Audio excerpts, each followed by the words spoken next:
Murodjon Akhmadaliev, iniiwasan ako ni Monster Inoue. Sabi ni Murodjon Akhmadaliev na iniiwasan siya ni Naoya the Monster Inoue.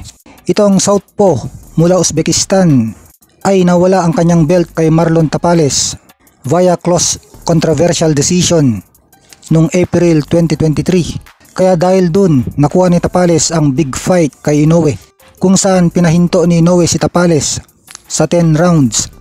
Pagkatapos nag-bounce back sa Akhmadaliev with a stoppage win kay Kevin Gonzalez noong December. Umasa si MJ na muling babalik siya sa radar ni Inoue.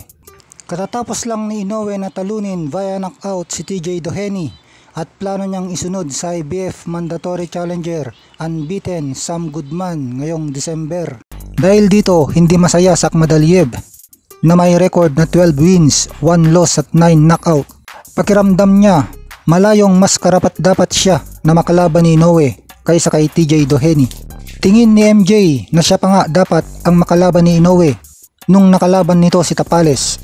Sinabi rin na Akhmadaliev na hindi masyadong nagtagumpay si Tapales sa kanya, kaya mas competitive pa daw siya kung siya ang nakalaban ni Inoue. Hindi naman daw siya nagmamadali na kalabanin si Inoue. Pwede daw siya sa December, pero naniniwala siya na hindi siya lalabanan ni Inoue. Malinaw daw na hindi top contender si TJ Doheny sa ngayon sa 122 pounds. Kaya naniniwala si MJ na iniwasan siya ni Inoue.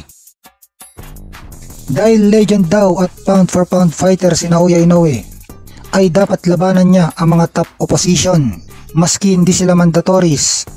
At tingin daw ni MJ Akhmadaliev na isa siya sa top fighter sa kanilang division. Sa atin naman, bakit pa kailangan labanan ni Inoue sa Akhmadaliev? Natalo na nga ito kay Marlon Tapales na tinalo na rin ni Inoue.